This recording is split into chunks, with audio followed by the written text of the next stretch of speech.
Hey folks, welcome back to Retirement Roadmap with MasterPlan Retirement Consultants. I'm Evan, and with me as always, financial advisor and retirement planner Mark Fricks. Everyone's retirement is unique to them. No two plans are exactly alike. However, there is one common theme among them, and that is the primary goal: not running out of money. Seems simple enough, but the complexities therein can be overwhelming. There are plenty of risks to be avoided, but some obvious, some surprising, but as is often the case, it's what we don't know that can hurt us the most. So today we're going to speak on some retirement planning pitfalls to be aware of, to not only make the most of your retirement planning, but hopefully provide some peace of mind. And this is the basis of what we do, Evan. As you know, and I tell people sometimes it may just be a little pothole, or it could be a cliff. We want to look at all of them because any of them can mess you up. And maybe it's a small one that doesn't make you run out of money, but maybe less money to leave a legacy for, or maybe less that you have to worry a little bit more. So we want to address everything we can. We want to look at every different segment and see in your individual situation, what can it be or what is it that could throw you off and make it less efficient, or again, like the big one is, run out of money before you run out of life. Right. And most of these points that we're going to discuss today come directly from a series of reports we run very early on in the retirement planning process with our clients. So we're going to jump right in. Mark, the first one I want to talk about, and before I do, a lot of these points have to do with longevity risk, which is the risk of outliving your money, right? That's right. Which sounds like a good and bad thing, because we do want a good long life, but that's the simple fact of it now, Mark, is people are living longer. Well, we want a good, long, healthy life, right, for sure.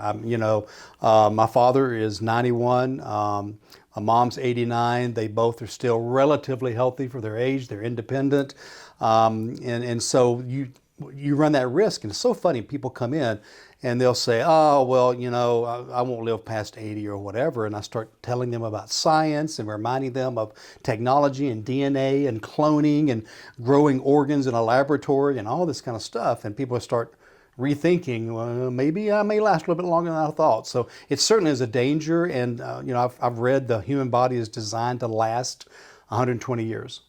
But because of disease, because of not taking care of ourselves, because of lack of medical advancements. But that's, I guess, the way God designed us. I don't know, but not that we use 120 necessarily, but we certainly want to use something that's a little bit further out there than we thought. So yeah, running out of money and what can happen to mess it up. Very good. So the first topic we'll jump into, we've actually done an episode on, and that is market fluctuations, taking income from the stock market. A lot of people don't realize how much of their retirement is tied to the stock market.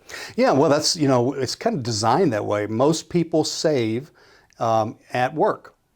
401k, 403b, thrift savings plan, or whatever. And so that's your biggest bucket of money. It kind of replaced the pension, right? Used to it was pensions, and the company was responsible for that. But now we're responsible, or you're responsible for that. And I'm sure you've gone through months of training to know how your 401k works and your different selections. I'm being a little facetious here, but they didn't give us a lot of training. And so we just kind of jumped into that. So what people don't realize is the simple way of looking at it is this: you're going to make money for 3 years and lose money for 1 year. That's kind of the average, okay? But if you want to get a little bit deeper into it, what we talk a lot about, Evan, as you know, is bear markets. So let me just tell you a little bit of what a bear market is. People think they know or kind of know or whatever. So a bear versus a bull, all right? So a bull market is a relatively healthy market. Doesn't mean it's up every day. It's just no major corrections, okay? A bear market is signaled by a 20% or more drop in a major index. Dow Jones, S&P, NASDAQ, the main ones. And so that's pretty significant. If you've got 100,000, now you're down to 80,000, that's a pretty good drop. But if you're working and you're putting money in and you have time on your side, you've got another 3 or 4 years for it to grow back, right?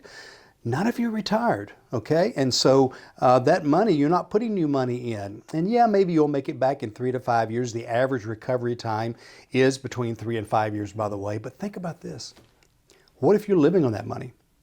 What if you're taking out $10,000, $20,000, $30,000 a year to supplement your Social Security and your lack of a pension? So now you're down 25 or 30 or 54% like the Great Recession, right? And you're taking money out. I can pretty much tell you, you probably will never recover. And one of the reports we run, report number 1, okay, is actually showing a series of bear markets, and we actually have a calculator we can kind of show, depending on what, when the market drops and what part of retirement you're in. So if you retired in 2007, you probably went back to work in 2010 because you would have lost half your account probably in your first year of retirement, and then you're pulling money out. So that report is really cool because it does show the effect of bear markets. Because most of us, when we think about growth of an account, we just kind of look at it linear, right? 8% a year for 30 years. Okay, well that doesn't really look that bad. Not the way the market works, okay? So it's what we call the risk of sequence of returns. Where do the returns fall, but more importantly, where do the drops fall, and how do you avoid that in retirement? That's the report, one of the reports we run, and then we design a strategy. Everything needs a strategy to correct that, to make sure that bear markets don't affect your income and don't affect or make you run out of money too soon. Excellent. A fun fact that is eye-opening the first time you hear it: if you lose 50% in an account, you have to earn 100% just to get you back to even. That's right. People don't think about that. They think, well, I lost 20, I got to make 20.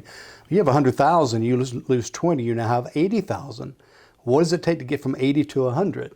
Not 20%, it's 25%, okay? And so the climb back up the mountain is further than the fall down, okay? And so again, it's so much more important, and I'm not talking about in retirement, I'm talking about in preparation for retirement.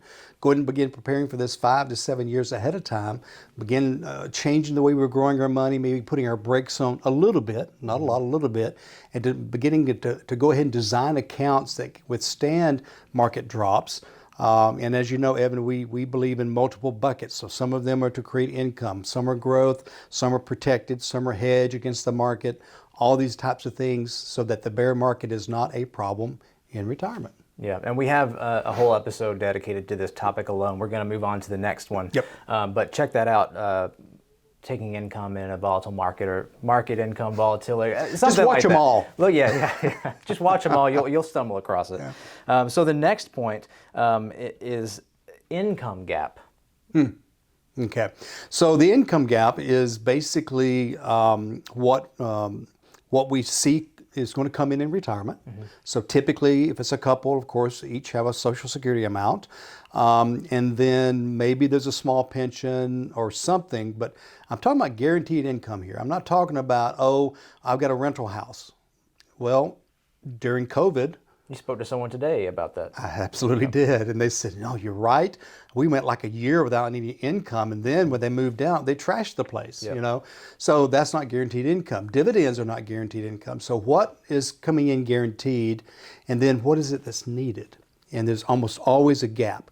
And if there's not a gap, I've got we work with federal workers, military, and they might have a couple of pensions. Maybe there's not a gap early on, but there's this little thing called inflation. And I've not seen any pension, and definitely not Social Security, that actually keeps up with inflation. So we eventually see from age 60 to 90 or whatever that begins a gap somewhere along the way. So plan for the gap when it may come as well. So planning for that income gap with something that's guaranteed, and we have a couple of mechanisms we can use to do that. How would it feel, Evan, if you knew waking up every morning that you'd have a paycheck in the mailbox? Replacing your paycheck. Whereas you wake up every morning wondering what the market's doing because my check's coming out this month, and oh no, the market's down and now the check's coming out, I'm selling low.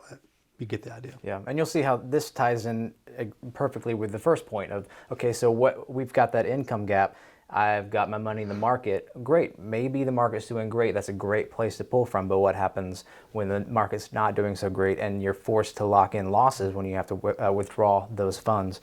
So actually, you mentioned it. So let's move into the next one, inflation. A lot of people don't see that one coming until it's really affecting them at the gas pump or the grocery store. Yeah, a couple of things about inflation. First of all, there was not much worry about inflation over the last 10 years until about a year and a half, 2 years ago, right? We kind of forgot about it, right? And so it's it's rearing its ugly head again, and we just know that over the course of time, we're going to average between 3 and 4% inflation on average. Some years it's 8, some years it might be 1, but you start calculating. It's so funny. People come in and say, "Oh, I ran a spreadsheet and I'm good." And I say, "Good. What'd you use for inflation?" "Oh, I didn't put in inflation." Those numbers change real fast. It changed real fast and real big too. And so we want to build in mechanisms to cover that increasing income gap, whether it be increasing income, an extra income bucket to kick on later, or whatever. And let me tell you something else about inflation. The government kind of produces a 3 to 3.25% average inflation over a long period of time. It's closer to 4 to 4.25. And the reason is because the government, the way they report it, they give different weightings to different categories. Energy, anybody use energy? Gas, propane, natural gas. It is not tracked in inflation in the typical CPI. And the core CPI, correct? Exactly. Same thing with food. Yeah. The government's idea on food is, well, people will cut back. They won't eat out as often. So what they're measuring is, and this is very important, they're measuring the impact of inflation on people, not the actual inflation.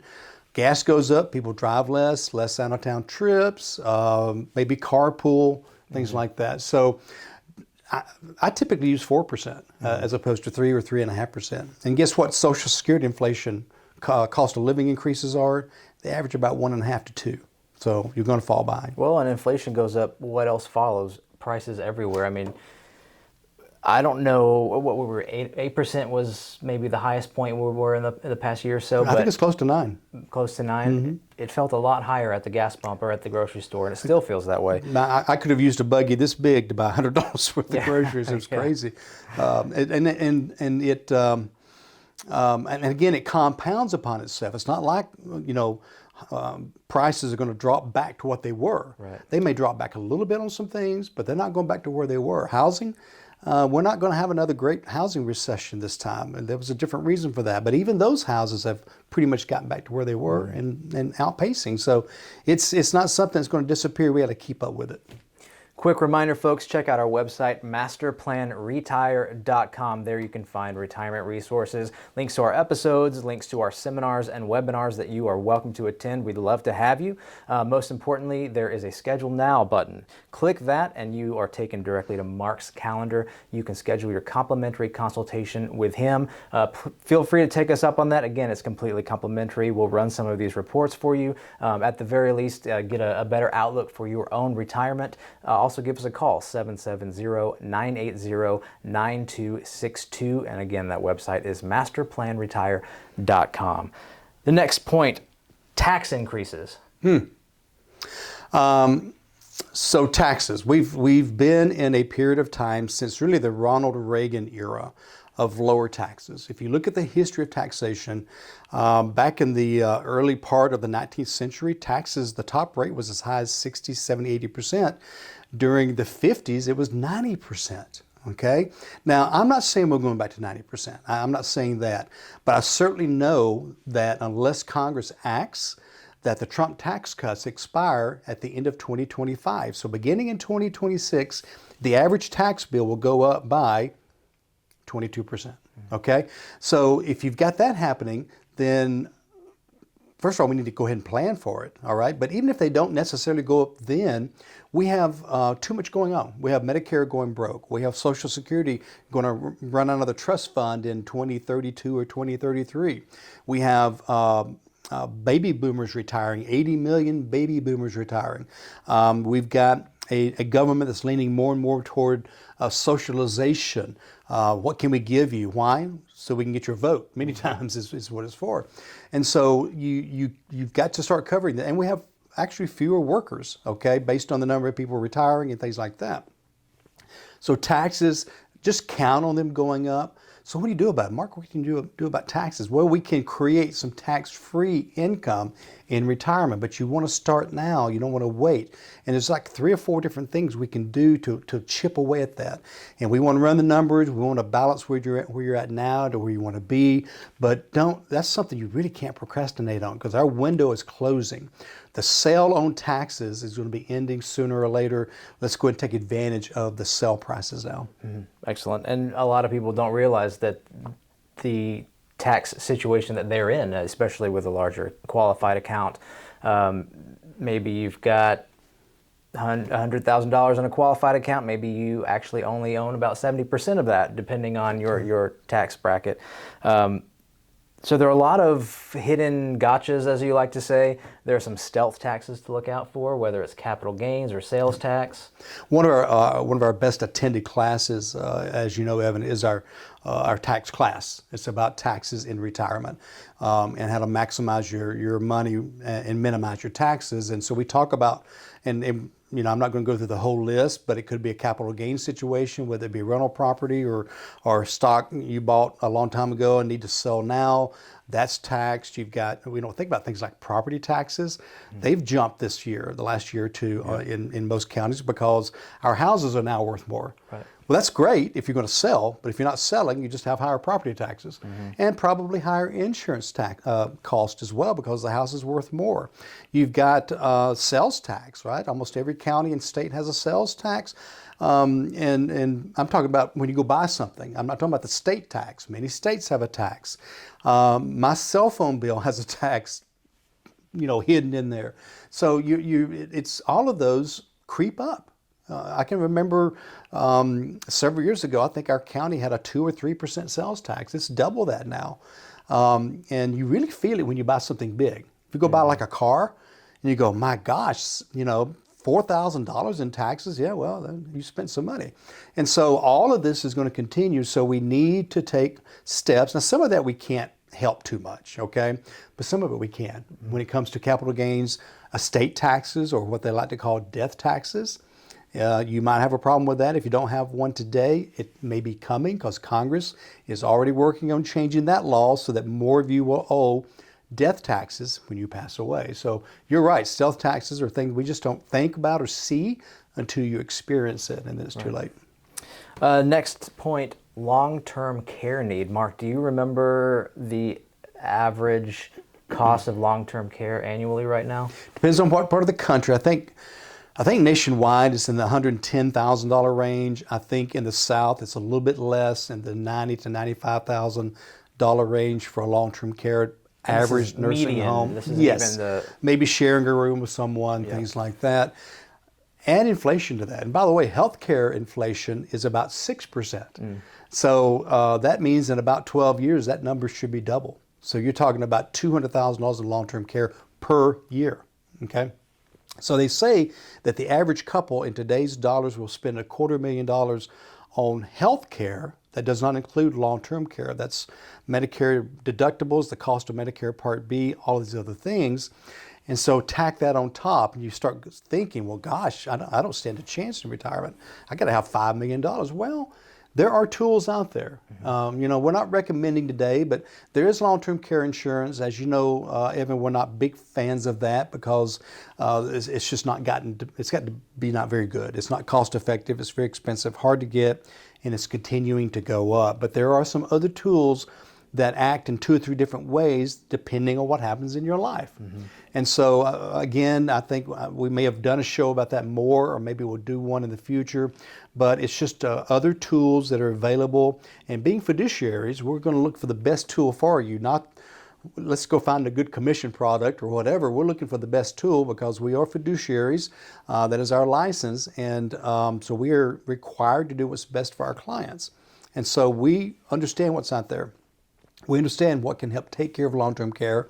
I was talking to someone today and they said, well, my daughter has agreed to take care of me. You get that in writing? I tell you, how many ways can that go wrong, right? But not that that's not a good daughter, but what if the daughter's married with 3 little kids? What if the daughter has to work for a living? What if, right?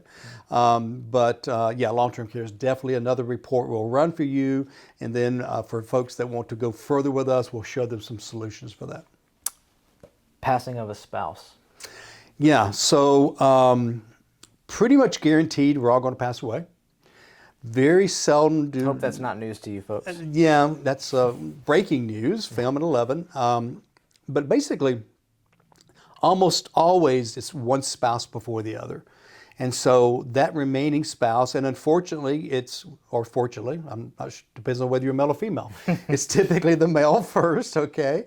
And so now you've got a female, who knows what age, 60, 70, 80, 90, that has probably lost some of their income, because if you got two Social Securities, newsflash, you lose one of them, okay, when you lose a partner, okay?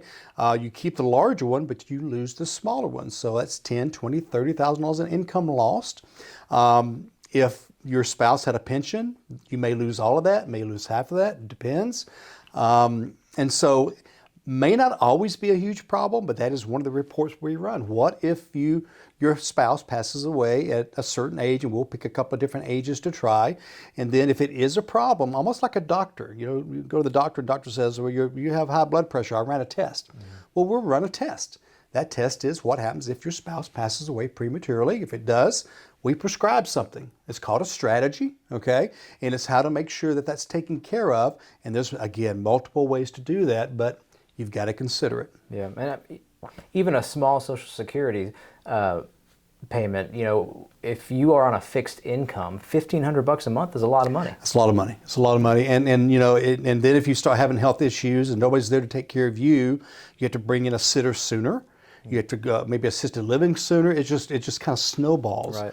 And so again, it's about you running out of money, what circumstances could make that happen, and also how to maximize your legacy. I not only want you to have enough money to last a lifetime, but and it's funny how people come in and say, I don't really care if the kids get anything or not. That's fine, but I'd rather the kids get it than the IRS, okay, and attorneys and the nursing home up the road or whatever. So it's just part of that overall planning, and we want to make sure we look at every problem as you've been discussing and solutions for those problems. Well, and that was the last point that we were going to go to, is estate and legacy planning, and some people really don't care about leaving a legacy, which is fine, but more often than not, folks want their funds, their assets to pass on, and not only pass on, but pass on smoothly and keep relationships intact after that happens. We also see a lot of when money comes into the situation, it can complicate relationships for sure. So we want to make sure that that's all in place as well.